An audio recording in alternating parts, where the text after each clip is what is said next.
Hello， 看到这个场景，小伙伴们就知道了，我又要去参加活动了。这次要去的是东莞改装车展，很多小伙伴也是听到了风声就问我，据说这全新的宝马 M3、M4 也参加改装车展了，都这么帅，这么强悍了，还改啥？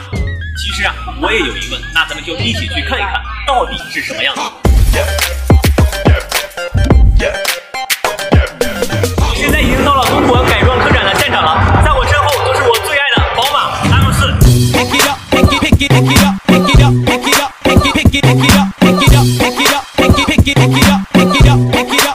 双门版 M4 本身赛道风格就很浓厚，加装了 M Performance 高性能套件之后，变得更加张扬。超大的双肾进气格栅，霸气十足，前20英寸、后21英寸的锻造轮毂，力量感爆棚。更让我吃惊的是在这儿，只有极少数超跑采用了东至4出排气，让这台 M4 的赛道王者气场变得更加突出。喜欢 M4 的小伙伴，我想此时此刻的心情肯定是和我一样的，那就是太酷炫了。我现在想到一个场景，就是我开着这辆宝马驰骋赛道上的时候，超越了所有对手，通过终点的那一瞬间，所有人的目光全部聚集到这辆 M4 车里的我，那感觉真是太心潮澎湃了。如果说 M4 就让我下赛道的冲动，那么 M3 就让我有一种想要开着它在城市 CBD 享受超高回头率的满足感，因为它的气场一眼惊红。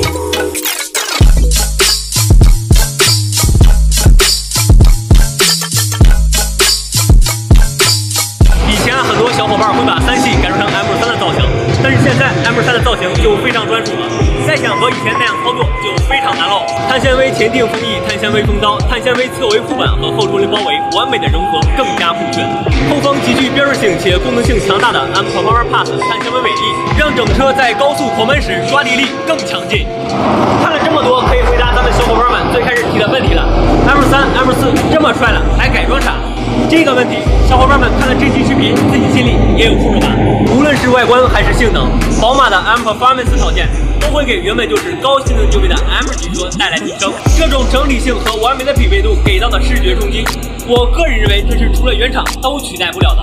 当然了，本届改装车展，宝马也带来了3系 M2 X3M 的车型 M Performance 套件，满足了咱们宝马车主对改装的兴趣和渴望。